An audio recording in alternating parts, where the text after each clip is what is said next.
illegal.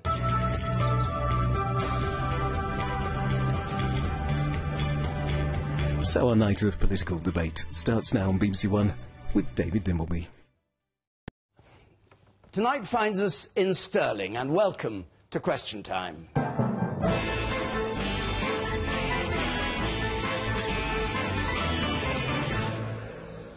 Good evening, a big welcome to our audience here, and of course to our panel, the Scottish Secretary and Liberal Democrat Michael Moore, Labour's former Justice Secretary Charlie Falconer, from the Scottish Government, Humza Yousaf, appointed SNP Minister for External Affairs at the tender age of 27. Mary Macleod, who's Scottish and Conservative MP for the London constituency of Brentford and Isleworth, and the businessman, co-founder of Stagecoach and major donor to the SNP, Brian Souter.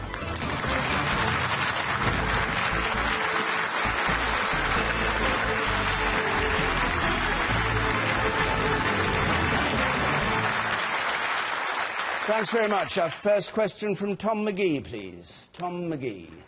Are the appalling standards found at Stafford Hospital a sign of things to come for our NHS due to austerity? The NHS austerity and what's happened at Stafford. Who'd like to start with this? Humza Yousaf. Well, you know, I mean, it's a good question from Tom, and I think actually credit to the Prime Minister for the statement that he made. You know, I think it was absolutely in the right tone, and I don't think any of us, until we're caught up in something like that, and, you know, God forbid we ever are, could understand what the families have had to go through, and well done for them for their tenacity for pursuing that. But look, our NHS up here in Scotland is not without its difficulties, is not without its challenges. I would never attempt to say that at all. But why I don't think we've had an issue like we've had in England in the English NHS is that we are going in a different direction. In Scotland, we're talking about going back to the founding principles of the NHS. So look, you take away private cleaning contracts, and now this week we see the lowest rate of hospital-acquired infections for years. And what happens in the English NHS is that you have a two-tier system that's opening up. And what is the result of that? Privatisation, be it from when Lord Falconer was in the Cabinet and voted through foundation hospitals, or be it from PFI, which we've thankfully discarded. What you have is NHS trusts almost in liquidation. What you have is 60 NHS hospitals in England and Wales, possibly under threat of closure. Well, thank God that we took the private element, and let's ensure all of us here, regardless of whether it's an independent Scotland or not, regardless of whether it's the SNP that's in power or not, let's make sure that we endeavour in Scotland that this NHS stays in the public's hands and never, ever goes down the route of privatisation. Yeah.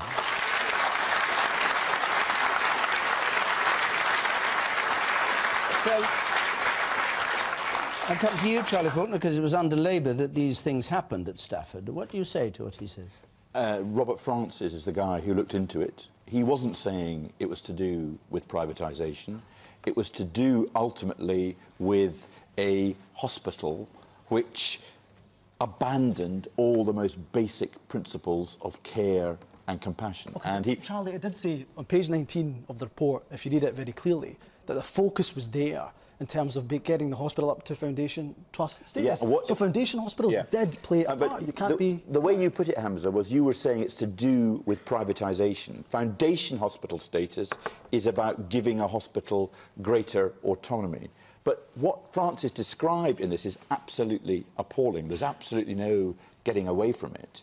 And he describes a place where there were 25 different inspections and none of them picked up what was going on. I think two things went really badly wrong. Lots and lots of reorganisations of the health service done by Labour and done by the Tories, and they have been disastrous in many respects. All, both Labour and Tories? Yeah, I think they've been a bad mistake, because you end up in a situation where the people who are looking at the hospitals don't understand what's going on in relation to the hospital. And then secondly, and I think this is very much something that happened under both governments, not listening to the voice of the patient. And again, I accept Labour's responsibility for that.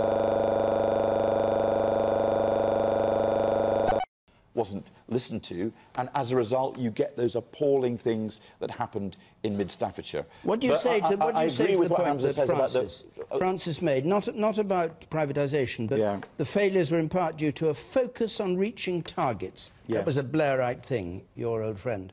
And achieving financial balance. We were keen, when we arrived in 1997, to try to improve standards in the health service. A lot of people were dying on waiting lists. The health service was not in a good way. And one of the things that we did was to introduce shorter waiting lists in order to try to drive up standards. It was never part of that hospitals would completely abandon the basic compassion that is required from a hospital, as happened in mid-Staffordshire. We need to learn the lessons, and I agree with what Humza says, that the Prime Minister, Mr Cameron, was right in the tone that he set. This should never be allowed to happen again. But there are deep lessons to be learned, and I don't think we should be complacent about the health service anywhere. Right. It's not to do with privatisation.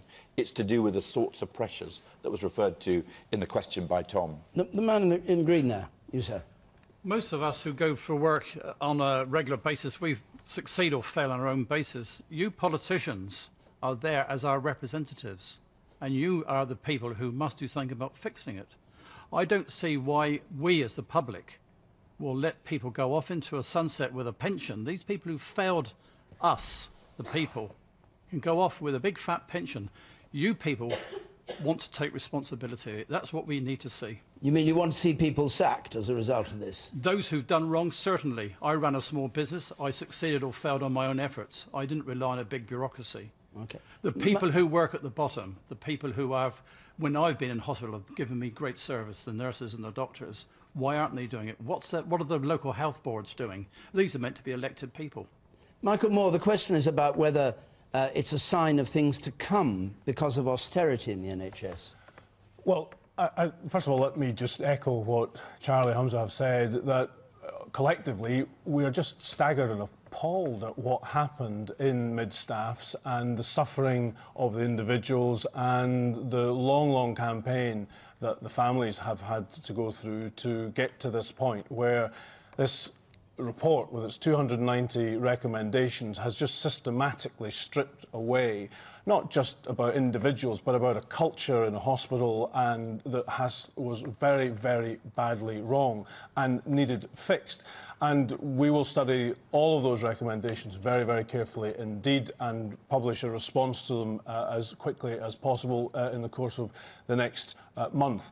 I would be very careful, if I might say to Humza, about drawing a comparison and suggesting that there's nothing about the Scottish Health Service or that it might ever have any difficulties. I didn't say that. I said we have in the NHS across the UK are some fundamental shared values about it was a collective effort on behalf of all people in the United Kingdom. And I think the passion... The NHS. The fact is... Why is it go so wrong? What happens in these hospitals? That is why... And there are another 5 that are being investigated now, and another 2 more having legal suits against them. It's not just Stafford. No, what is it?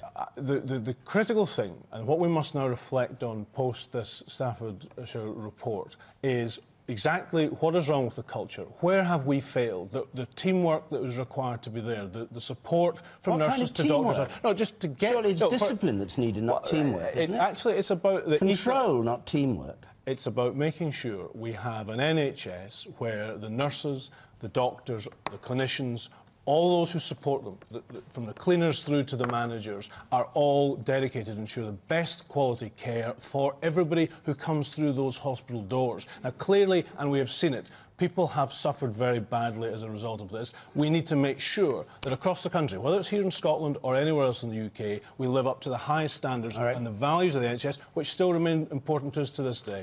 Let's hear from one or two members of the audience. The woman there in the third row. Things started to go wrong when both Labour and Conservative governments put in managers who had no clinical or nursing backgrounds. They started to treat the NHS as a commodity. People are not commodities. People in hospital are vulnerable. They're at risk. And it's up to people in a managerial position to know what is required on the shop floor. Well, I agree.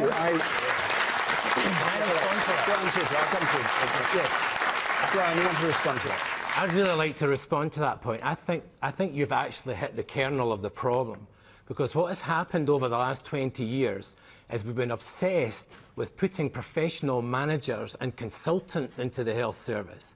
The chain of command is now so long that we actually haven't seen what the cleaner's doing, whether the ward's actually getting cleaned or not. We need to get back to a short chain of command and focused on the delivery of care, which, of course, nursing staff are first class at doing. The best engineering companies are run by engineers.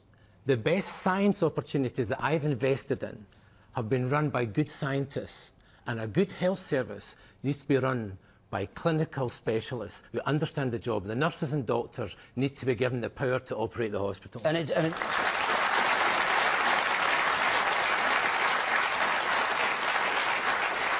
Mary Macleod, is he right, and is it that the problem, not money, not shortage of money? I would agree with Brian on this. My mother was a sister in the Edinburgh Royal Infirmary, and she would be absolutely horrified with what happened in these cases. It was something that just was natural to nurses to go round on an hour-by-hour basis, and that is the essence of what it means to be a nurse, is that caring aspect of it. And I think most nurses and doctors probably do go to work every day thinking they're going out there to help people and make them better. But this case just shows, I think, a real lack of leadership. It shows that the culture was not around in that hospital, where people felt at any level within the NHS that they could report those things that were happening, because people couldn't have been blind to this. This was something that they must have seen. And I'm just glad that it's everybody in the hospital would have seen it. People would have seen this. This is not something that is just the odd incident. And this was also about deaths as well, remember. And I really pay tribute to Julie Bailey, who persevered, and other family members who absolutely persevered and were determined to take this right to where it is today. Because without her and those others, we would never know that perhaps this had actually happened. I'll take a couple more points from the audience. Down on the strike. Considering the question was about austerity, does the panel not think that at a time when the government is about to cut the level of taxes for the richest people in this country, that in fact money would better be spent in raising the salary of nurses who are doing fantastically long hours and in fact become embittered with the job that they're doing? Charlie Falconer, do you think it's a matter of money? I agree with what's been said about you shouldn't reduce taxes at this particular point and you should spend more money on the public service. One of the unavoidable things to face up to in relation to the mid-staff's situation was, I agree with what Brian and Mary are saying about there was a lack of leadership, but Robert Francis is absolutely clear that the standards of nursing and the standards of medical care that were provided in mid-staffs were absolutely, to use his words, appalling. Now, that is because I think there was a lack of leadership. But if you listen to Julie Bailey, I don't know if any of you saw an absolutely excellent documentary on the telly yesterday, which was describing what happened. It was about the medical staff not giving people pain relief. It was about the medical staff not giving patients water. It was about the medical staff discharging people who were quite seriously ill. And there's one particular incident where the 20-year-old guy ruptured his spleen, died as a result. Now, I completely agree with you that leadership is required, but we need to be asking ourselves the question, and I don't know what the answer is, and I don't think Robert Francis knows what the answer is. Why did compassion depart from mid-staff? You talk about leadership. Julie Bailey, who you referred to, says that Sir David Nicholson, now the head of the NHS, should resign because he was, in effect, in charge. Do you think he should resign? Well, do you agree with her? He was, as I understand it, in charge of the trust for a year and then became the head of the trusts in London. I don't know enough about his role in relation to say one way or the other. Can I just come in, David? Because a couple of points have been made. The original question was about, is austerity to blame? And then the lady also tried to expand upon that point, I thought, quite well. And look, I actually don't think austerity is necessarily to blame. Austerity is to blame for a lot. But politics has, and we've seen this previously, that politics always has been a matter of priorities. So look, if you want to spend 25, or you want to allow 25 billion to escape our country legally through tax loopholes, if you want to spend 100 billion pounds on nuclear Trident missiles, that's your choice. Are you saying nurses are embittered because they're underpaid? No, if you don't... The point was that nurses are embittered because they're underpaid. That was the point you made, wasn't just nurses. Is she right or not? Yeah, no, but is that right or not? Morale, of course, not spending into the NHS and into the front line, of course, has an effect on morale. And my question really was to Mary as well, that you spoke so eloquently about the good job, no doubt, that your mother did, but would she not also be horrified that there's now private cleaning contracts in our hospitals? I've got no doubt that she absolutely would. So politics is about priorities. And if you choose your priorities to be nuclear weapons and to be allowing, you know, tax to escape our country without closing down loopholes, that is your choice. Okay. You know, you'll be judged at the ballot box for it. Right. Thank you very much. I think we move on because we've had a quarter of an hour on this and we've got to get on. As you know, watching at home, you can certainly join this debate, and it'd be good if you did. You can either text or use Twitter, our hashtag BBCQT. And as always, we have a Twitter panellist. Tonight it's John Rentoul, who's the chief political commentator of The Independent on Sunday. And you can follow him at BBC Extra Guest, or you can text your comments, as I say, to 83981, push the red button to see what others are saying. Let's have a question, please, from Steve Newton. Is Chris Huhne such a danger to society that he deserves to go to jail? Michael Moore. I'm very sad about what has happened in the Huhne family, and however, Chris has pled guilty to a criminal offence, and I think he's taken the right steps in standing down as a member of Parliament. It's a serious charge that he faced. He's pled guilty to it. He's taken the right step now. But is he such a danger to society, was Mr Newton's question, that he deserves to go to jail for it? Well, people don't go to jail for things. May I just highlight one sensitivity about this is that he has not been sentenced yet, and therefore I'd rather not comment on that. I don't think that he should go to jail. He just went through a traffic. I mean, I will be joining him a very time soon because I'm always going through these cameras as well. And I think we've got this completely out of proportion. Now, he should not have perjured himself, and he will have to take the consequences of that. But I think we need a wee bit of reality check here. He didn't rob a bank. He just went through a speed camera. And I'm going to make a confession on national television. I was tempted to do the same thing myself at one point, but my wife wouldn't lie for me. Be careful conspiring to defeat... You know, what? Where does he stand with that remark? He's innocent. He didn't do it.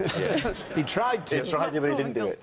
Charlie Falconer, what do you think? I do not think that Chris Huhne is a danger to society, and I think that Chris Huhne is paying a really terrible price himself and his family in a way that is absolutely shocking to read. Chris Huhne's problem, and the judge has effectively said to Chris Huhne he's going to prison, is because the courts take an incredibly serious view of somebody trying to mess with the court process. So what they say is, if you try and mess with this process, we will be really hard on you. Not because you are a danger to society. Chris is most certainly not a danger to society, but so that people know that with where the courts are concerned, you've got to be straight. And that is the error or the wrong that Chris committed. So I would be sympathetic to the idea of people who could be rehabilitated not going to prison, but if you want a court system that functions effectively, which people respect, there's got to be a clear message sent, and I'm afraid Chris Huhne is the wrong end of that clear message. Woman over there, on the right. He has pled guilty to perverting the course of justice, and so therefore what else has he perverted the course of justice in the line of being the MP that he was? He's perverted the course of justice by avoiding the consequence of having the penalty points. What Brian says is very telling. A lot of people would think that, you know, maybe a lot of people are tempted to do that, maybe a lot of people do it, but if the courts find out, they've got to treat it seriously. That's the perversion of justice that he's committed, for which he's now going to be sentenced when the time comes. But it worries me, what else has he actually avoided whilst being in power? Well, I don't know. I don't know, because he's... we will never know. You and I will never know. I still think that's a worry too. You got a ban for 6 months for speeding. Were you tempted at all? No, I was not. Because you were Lord Chancellor at the time. No, I was banned for 6 months. I went 37 miles an hour in a 30-mile-an-hour limit. I was fined £3,000. And then got a note from the court saying, actually, the maximum is £1,000. Do you mind accepting a fine of £676? And I said I didn't mind accepting a fine. The person over there, Yousaf, yes. Does this not highlight some of the issues with speed cameras? If a policeman pulls you over in his police car, he knows who's driving the car. With a speed camera, you can put someone else's name, and then that person has to prove that they're innocent, rather than being, if you're put over the police, the police knows you're guilty. All right, Humza Yousaf. Well, yeah, I mean, you have to have a robust court system, and in the end, I suppose the lesson is that Chris Huhne got caught out. And look, I mean, I echo a lot of what's being said. I mean, the family situation is terrible, and actually in politics, sometimes it's hard to believe, but we're also human beings, honestly, on this side as well. And it's never nice to have your family private lives plastered all over paper and television. But, you know, in some respects, no doubt, brought that upon himself for the actions that he took. But maybe just to give you one comparison, look, I mean, you know, we have here somebody who's guilty of passing the buck to his wife in terms of speeding, as Brian says, not the biggest criminal offence in the world. But yet we have, sorry to take it here, but we have bankers who pass the buck. So we've got a boss who stepped down, apparently in RBS, who were told and had nothing to do with the LIBOR scandal. And we have fraud and corruption going on at banks, and nobody's been jailed. And I think that's much more of a bigger offence. OK. You said in the middle, and then I come to you, Mary. Yes. Yes, Ewan, far away. Brian Souter came out with, oh, it's about a speeding fine. It's not about speeding fine. That is in the past. The thing was he committed perjury, and that is a criminal offence. Now, I don't think he should be prosecuted or worse than any other person, but the law is the law, and I think he should be found guilty of it. OK. And the woman in the second row here. The fact that he is a politician and we are supposed to trust him, and Brian Souter may laugh and joke and say that, oh, he tried to get his wife to take the penalty points. I mean, it's appalling. And I'm so glad that it all came out in the wash. And I was listening with great interest to Vicky Price this afternoon, having a real go at her ex-husband-to-be. It was appalling. And he's lied. I mean, there's no other way to say it. He's a liar. And how many other lies did he tell? Mary Macleod. In answer to the original question Steve raised, Chris Huhne is not a danger to the public. But I do feel strongly, perhaps like the lady there, that and the gentleman previously, who said that actually he did something wrong. And it wasn't the actual penalty points themselves. Many people get penalty points or drive a little bit over the speed limit. It was more about that he was perverting the course of justice. And that we have to come down hard on. Because if everyone did it on all sorts of things, then we wouldn't have a proper justice system. And we have to have that. So therefore, that is why I think that he'll be dealt with quite harshly. OK. Just before we leave it, we've got a by-election coming up in Eastleigh as a result of this. Michael Moore, if he's not a danger to society, is he a danger to the Liberal Democrats? We will fight, particularly against Mary and her party, very vigorously in Eastleigh, very determined to hold the seat. We've got an excellent team of councillors in Eastleigh. We have got a very good track record there, and I'm determined to see that we fight hard to get a new MP who can represent that part of the country very well. So damaged are Liberal Democrats in the political discourse. I think even the SNP should consider fielding its first candidate in England, perhaps, in order to see being better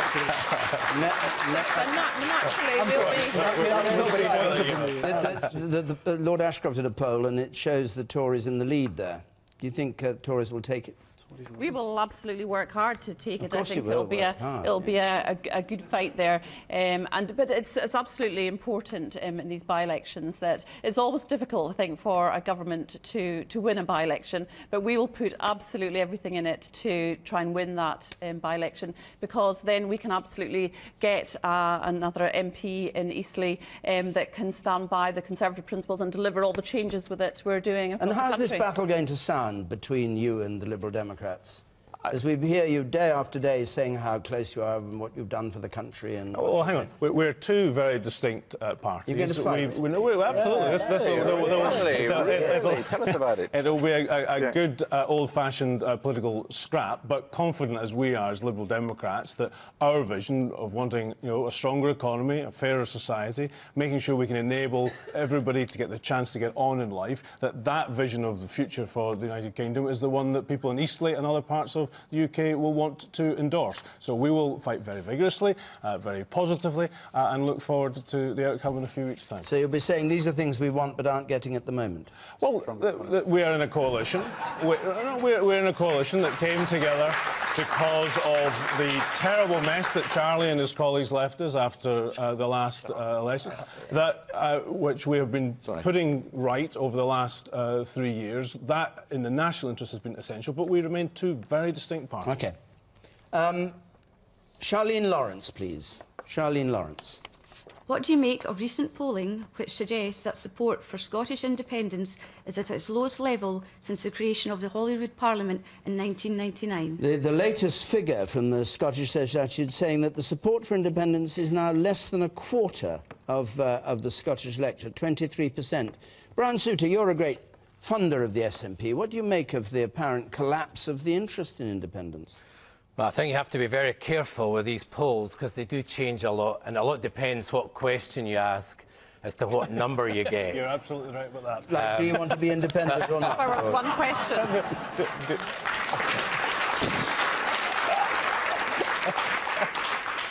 I think there's a couple of aspects about this. I mean, first of all, the No campaign is certainly working very, very hard, and I think the Yes campaign have got quite a challenge ahead of them to get their message across and convince everyone. I think the greatest tragedy of the referendum that we're about to face is that the option that most people would have wanted was over 60% consistently say they would like to have seen more powers for the Scottish Parliament. And we're not going to get allowed a say in that. There will be a one-question referendum when there should have been a two-question referendum.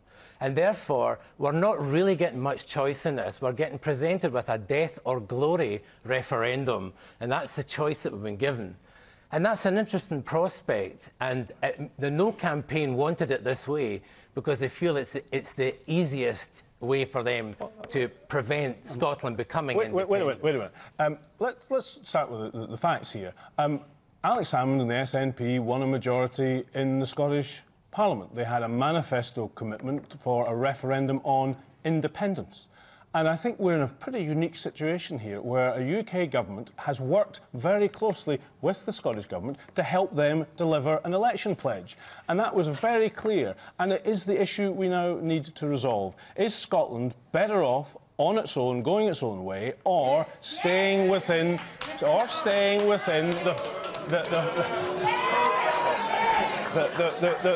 the family of nations, which is the UK? I think we get a fantastic deal from being part of the UK. We've got our Parliament.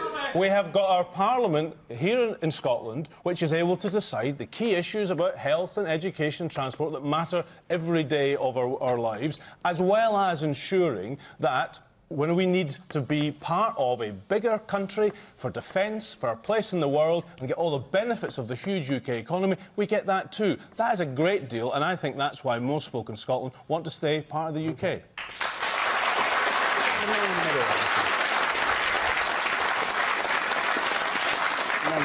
Yes.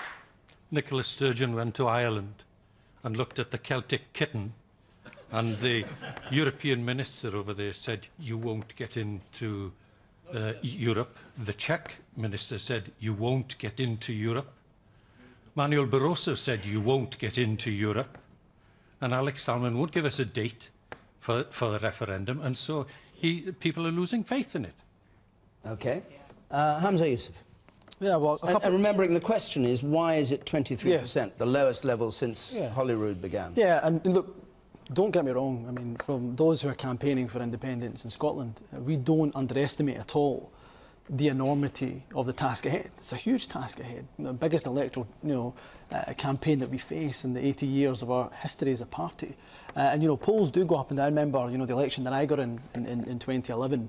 3 months before the election, we were 16 points behind, 14 to 16 points behind, and we ended up winning with the majority. But look, there's no complacency on this side. We know the enormity of the task. But look, although I disagree, hold on. What do you make of it? Was the well, question. actually, yes. I think and I think is a fair criticism of both sides, is that look, more meat on the bones has to come forward. People want to know, look, what does an independent Scotland? What will it mean? What will it mean for me, my family, for my pocket, for our future generations to come? And we have to start doing that. And the point that I wanted to make was, look, I obviously disagree with where Michael sits and Mary sits and Charlie sit on this side of the debate. But I respect the position, absolutely respect the position. I disagree with it. But at the heart of this debate, and central to this debate, has to be what kind of Scotland do we want to see? What kind of vision do we want to have? And so we produced this paper that came out earlier in the week. And we produced part of it process, of course, but part of it also vision. A written constitution that will have things like, prevention of homelessness embedded in a written constitution. We'll have things like prevention of prohibition on nuclear weapons in a written constitution. We'll have things, protecting free education in a written constitution. That's the kind of vision. That's the kind of vision that we're putting forward that we want to see of Scotland. Hold on, David. This is the final point. No, wait. I want to take you back to the question, which is what you were asked, because you've had endless opportunities to talk about the benefits. Yes. But why do you think it's at its lowest level? I think absolutely because people are wanting that meat on the bones, and I think the polls will absolutely change. Why would they go away from the idea? Let me answer your question. Then you can kind of patronise it afterwards. But look, the point of the question is this. People are asking... People are asking insulting about this. People are asking, look, what is the vision? And I don't get any vision from the no camp. Genuinely don't get any vision of, look, the challenge for us as politicians in this exciting time of Scottish politics is how do we make tomorrow better than today? And all I get is, look, independence will come and the sky will fall, the earth will swallow you up and coronation will be banned from our televisions forever and ever anymore. Okay. The challenge is, look, how do we make Scotland better? And that scaremongering didn't work in 2007. All right, let's won't work in 2011. It won't work in 2014. All right, that's the argument for independence. But the question wasn't about that. It was about why the support for it is slipping. The woman over there at the very back. What? Your nuclear weapons and that. You just joined NATO. That's not to do with nuclear.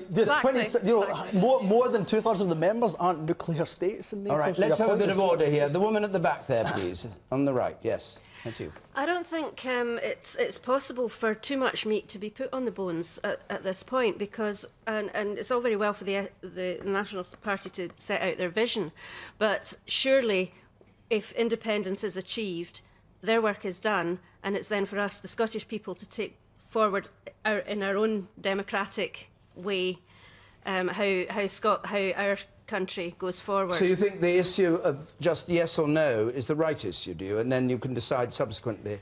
I think it has to be something of a leap of faith at this point, All right. yes. The man here, no, not you, the man behind you.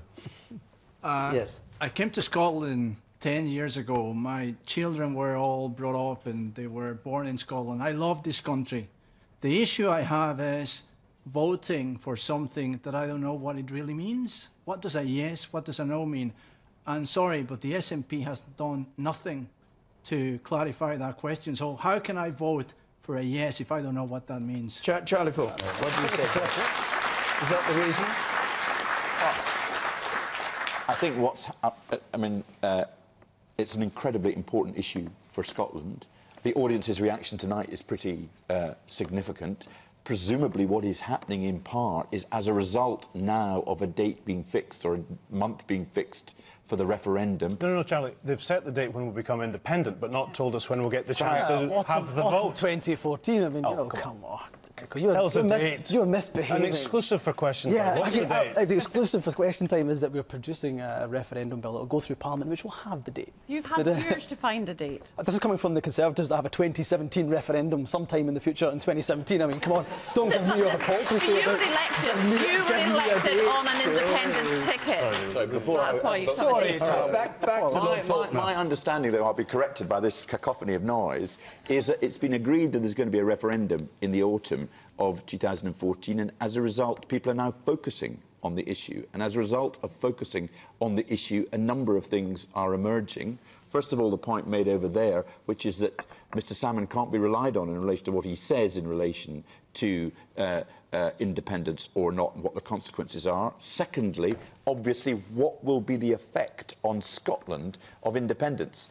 As Michael pointed out, I understand a document of some sort was produced by the SNP. I haven't read our document. No, actually, I have read your document. And basically what this document does, as I understand it, it came out at the beginning of this week, in the period from the time that the SNP win the referendum to, I think it's, is it March 2016? They're going to separate the English and the Scottish armies. They're going to negotiate 14,000 international treaties. They're going to set up a Supreme Court, and they're going to join NATO as well as negotiating in relation to the European Union. I don't know what the civil servants and the politicians are going to be doing except for that, apart from that. But there's a more important point. If one is focusing not on whether the arguments are should there be independence or not, but the precise parameters of the party, and I mean the celebration, once they win, then it's perhaps not surprising that votes are going down for independence at the moment. Brian Souter, do you want to have a go on this? This is going to be a battle between two great opposing ideas. The hope and aspiration that we can actually make a Scotland that will be an exciting and great country to live in, and the fear that we have any change at all. And let me just say this, I'm not afraid of a yes vote. Most people, the No campaign, have got everyone terrified about the uncertainty and the change. I'm frightened of what happens if we have a no vote. Because a no vote means this. A no vote means we won't be able to reduce corporation tax and attract businesses to come to Scotland and create jobs. A no vote means we won't be able to take what's left of the oil revenues and address the appalling poverty in our housing estates. A no vote means that we will use these oil revenues at Westminster, and we will never, for another generation, be able to do this. A no vote means Devomax is off the menu, and we are forgotten about for the next 30 years. OK. Mary Macleod.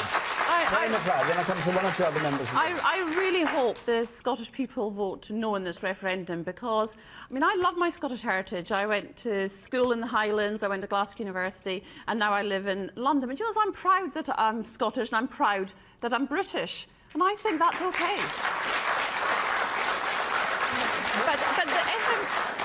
But the SNP party, they do not have a narrative that works, and that's why there is not support for it.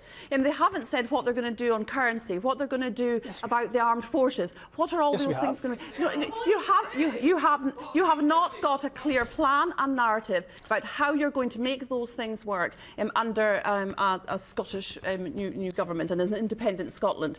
And I really think what I really want SNP to be talking about is what they are doing now to help enterprise. What are SNP doing now to help business and enterprise in Scotland? I mean, Scotland was a nation of inventors, of entrepreneurs, of people who actually really created things and delivered real value for Scotland. And I really want to see more being done to encourage that spirit of enterprise and innovation, something that I think Scots would be fabulous at, as they were in the past. And let's build on that history and heritage that we have to make Scotland really strong. If all you can demonstrate to us is what the posh boys are doing in London, it doesn't have much appeal to us, let me tell you. You're a businessman. What's posh about enterprise?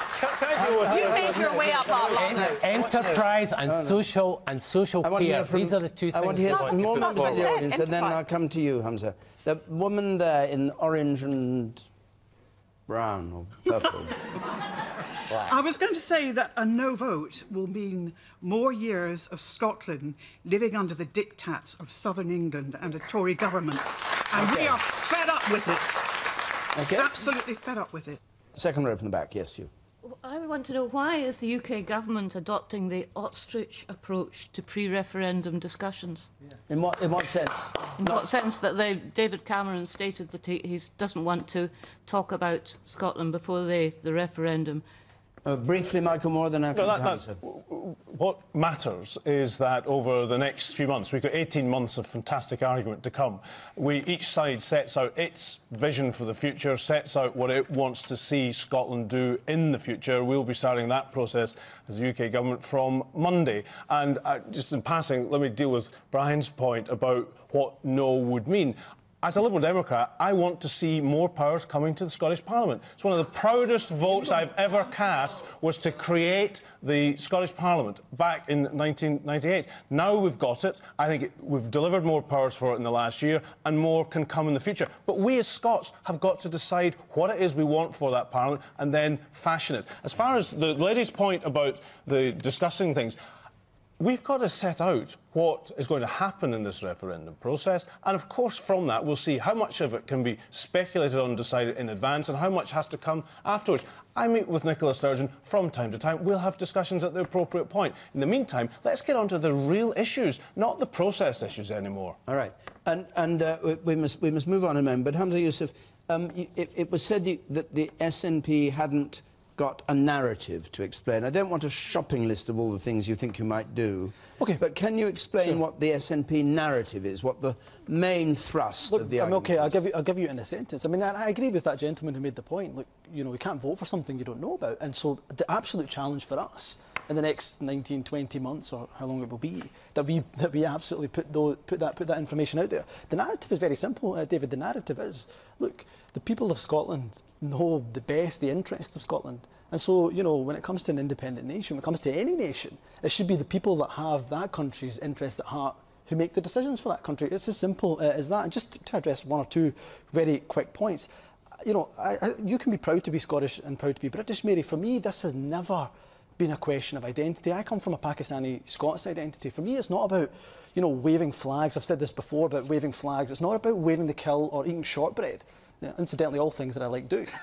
Sometimes at the same time. But the point being is that that's not what it's about. If you want to be proud to be British, whatever it is that makes you British, I don't think it's corporation tax being decided in London and not in Scotland. I don't think that's what makes you British. What are you delivering for the Scottish people now? You are running the Scottish government and the Scottish Parliament. And we're making a lot of change with the powers that we have. I mentioned already about the NHS. And this idea about 14,000 treaties, Lord Falconer, I was looking at one of them, and, you know, we have the 1877 treaty with the King of Dahomey, which doesn't even exist. A lot of detail has to be dealt with then. The King of Dahomey is waiting for your... The King of Dahomey is waiting.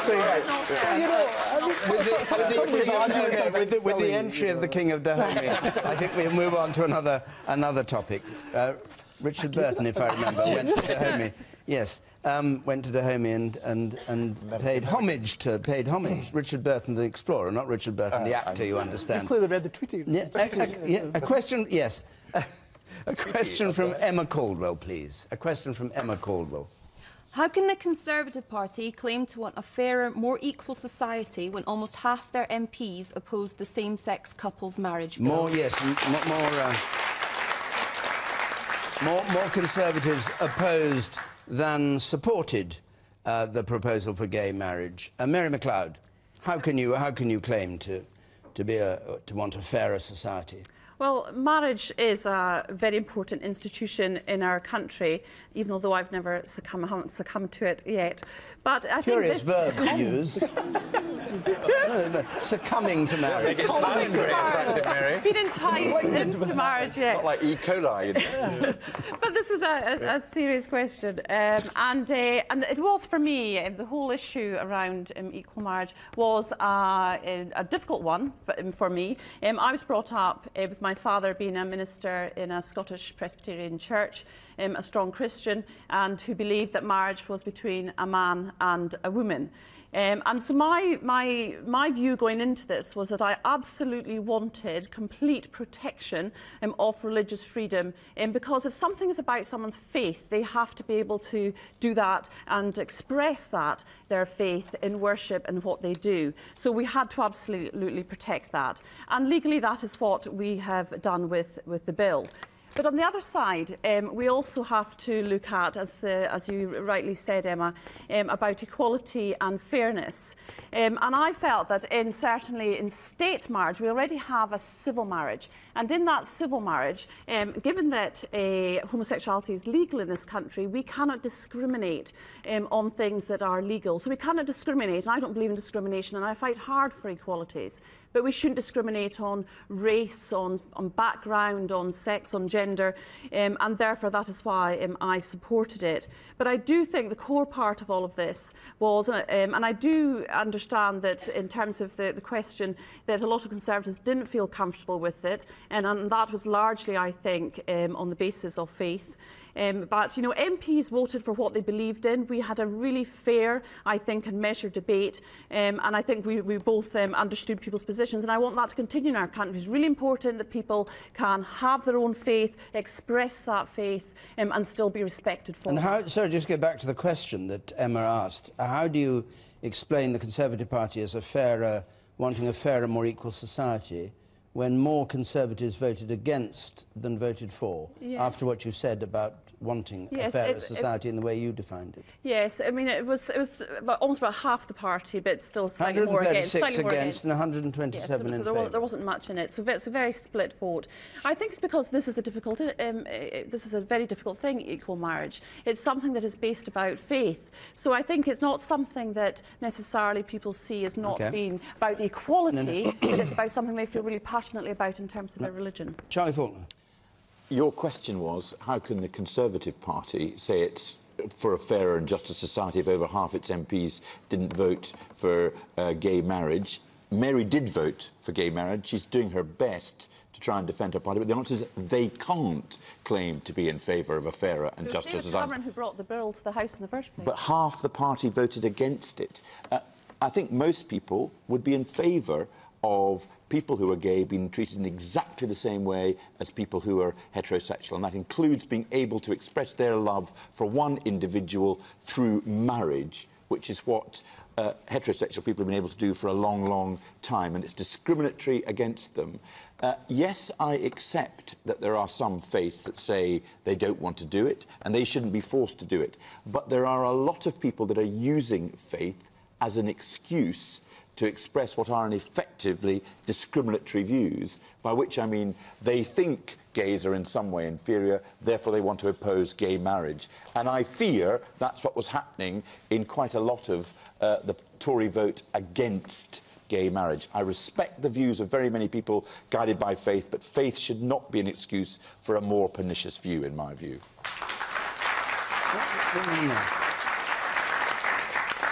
Yes, you.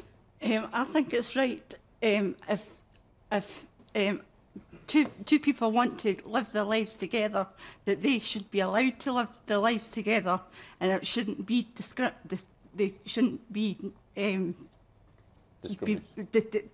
discriminated against. Discriminated against. And the word marriage is not one you think that should be reserved only for heterosexuals? No, not what about at all. The woman I think it should be allowed. OK, and the woman two behind you there, yes. Thank you.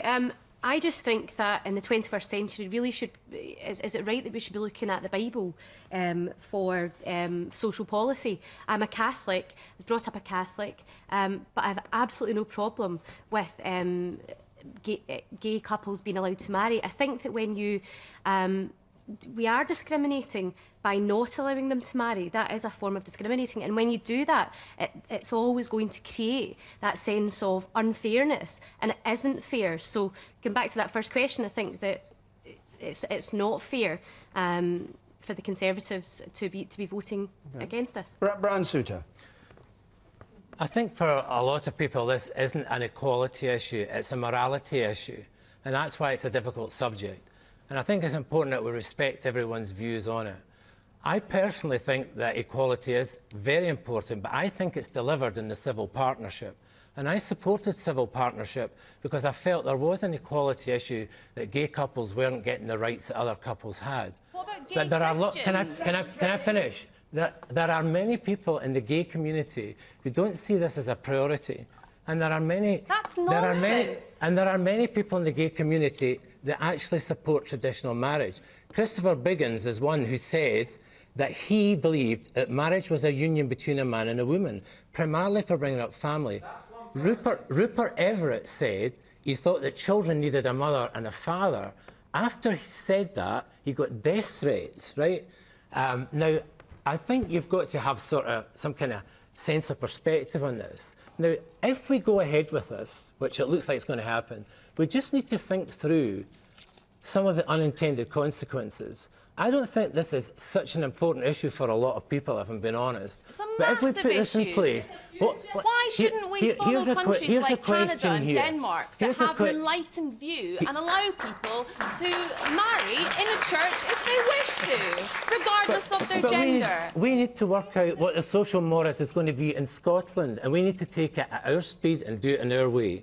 Now, for instance, what are we going to teach in our schools about this subject? And at what point are we going to introduce this new relationship? Three out of 10 teachers in a poll that was published on Monday said that they were either uncomfortable or weren't prepared to promote this new relationship. So what happens next? If a teacher is a Muslim... It's not about promoting relationships. I'll come to you. Don't shout out, because we can't actually hear everything you say. If a teacher well, we is can, actually, because your voice is very loud. But I will come to you in a moment. If a teacher is a Muslim and they feel it's against the Quran to teach this, do they get suspended and sacked? That's the issue of education. You funded a campaign on Section 28, didn't you? Yes, I did. And that was to do with... And that was to do with what we taught children in the schools, and that's what I think the issue is about. But can I just say there are legal issues as well, which haven't been addressed, because... Excuse me. We have looked into the legal issues, and the one with teachers was something that I felt was really important as well. And on teachers, they will absolutely not have to promote it if it is against their faith. That will not happen. Well, that's good, because 56% of teachers have expressed concern about that. All right. All right, you won't get called by shouting, but I'll come to you. Okay. OK, go on. Don't you think it's unfair that we're allowing the old elite to dictate policy like gay marriage? It's shocking. It's outdated. Completely outdated. Humza, Yousaf. There's a few points to address. The original question, with all the due respect and the will to the question, I don't understand why you expected Tories to be fair in the first place, in fairness. But, it states it on their website. Yeah, sorry, I didn't hear what you shouted out, but from fearing a rebuke from David, it's better you don't. Look, the way I look at this, conventional wisdom says that politicians shouldn't really do God, but I'm going to kind of break that convention for just a minute. My faith is incredibly important to me. I was brought up a Muslim, I still am, and I hold that faith and that identity very strongly within me. And so I absolutely think central to this whole argument is the principle of religious freedom. Now let me explain that just a little bit. So yeah, those who don't want to carry out ceremonies of same-sex marriage, be they imams, mosques, synagogues, churches, should absolutely be protected from having to do that. And nobody I've ever met in the equality circumstance has ever said any otherwise. Absolutely should be protected, and those protections should be in law so that no imam, no clergy, nobody is forced to do that. But people have to understand at the heart of this, at the root of this, religious freedom cuts both ways. So those who are Unitarian, Reformed Jews, Quakers, who believe that that is their religious right, should absolutely have that religious right to do so. I mean, let me give a small example. Look, as a Muslim, there's no ambiguity in my religion about alcohol. You're not allowed to drink it, that's it. And if you took a bottle of wine into the mosque, it would be absolute sacrilege. But look, I've never heard a Muslim, and nor would a Muslim ever say this because it's not part of the faith. A Muslim would never say to a chapel or to a church, don't you dare take communion with wine to signify the blood of Christ. Just because we don't believe it, it doesn't mean that we should stop people who do believe it. And you're so applying this law to homosexuality, to gay relationships. You don't, but you believe they're morally wrong. No. What I'm saying is, but you would allow them to people despite thinking they're morally wrong. No, my point is, my faith is my private matter. Of that, there is no doubt. What's your view about? My point is, look, if people have a religious belief, let's respect it. But look, if their religious belief is that, that gay marriage is this isn't a religious belief, this is the state allowing gay marriage. It's not the Church of England allowing gay marriage. But it's Unitarians that want to do it, Quakers, Reformed Jews, there's many. Yes. It's actually... But what about the issue for the state? Sorry, what about the issue for the state? Would you have voted for it?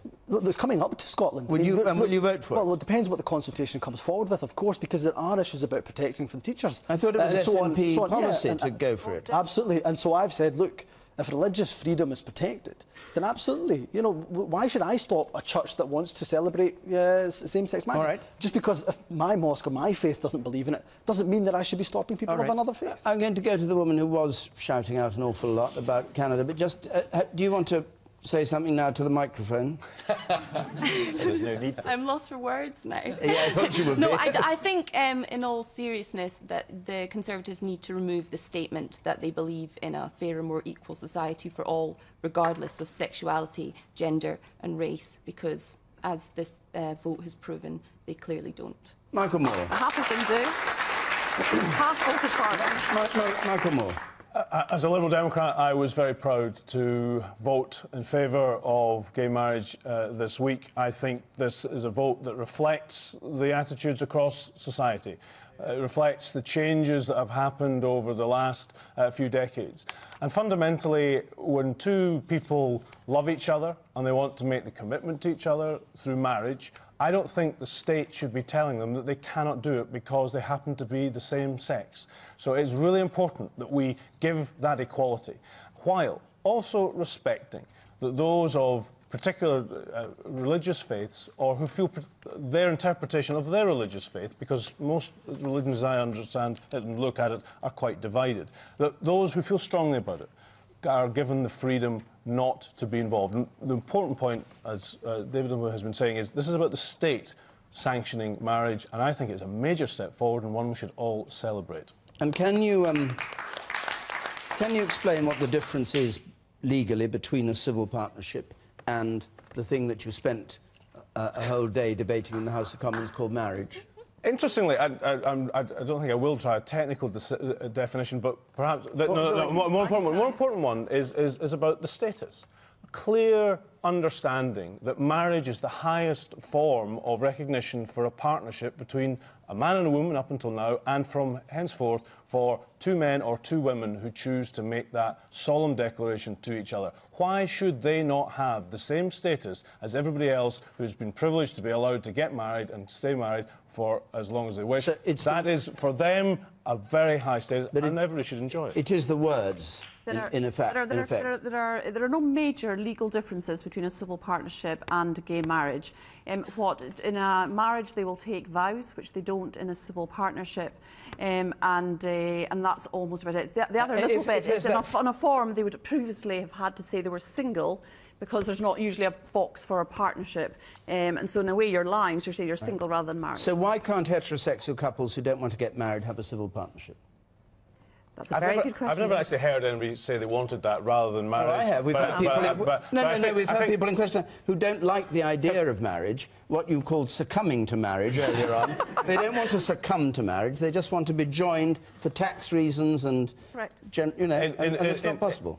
Well, in order of priorities, I think this has been the thing that people have recognised was completely out of kilter with what society expects and thinks is right now, and so now we're putting that right. I'll take one more point from the man there in the second row from the back. You, yes. Can I just ask, why is this even a point? Why is religion allowed to confuse this issue? Just... I think there's an answer to that. All right, and the answer to that is because marriage has been underpinned by all of the great religions of the world, and it's part of our tradition. Actually, I think you've got to put this in context. I don't think that the man in the street is much bothered about this. I think our politicians got all steamed up about it. But if we'd had the courage to hold this in Raploch tonight instead of at the university, let me tell you, and you ask the people in the streets in Raploch, what are they concerned? What are people concerned about? They're concerned that one in four of our young people cannot find work. They're concerned that welfare changes are coming in and children are going to become vulnerable as a result of that, and they're concerned that when their kids go out in the street, the drug pushers are trying to sell them a packet of heroin, which is now cheaper than a packet of cigarettes. These are the real issues, but it's much easier to pontificate about this. Brian, thank you. On that point, we have to stop. Our time's up. We're going to be in Leicester next week. George Galloway is going to be one of those on the panel in Leicester. The response was worth watching. The week after that, we're going to be in St Paul's Cathedral, where we've never been before. And if you'd like to come either to Leicester or to St Paul's Cathedral in London, you can go to our website and apply there, or you can call the number on the screen, 0330 123 9988. My thanks to all of you who came to Stirling tonight, to our panel, to our audience here. And until next Thursday from Question Time, good night.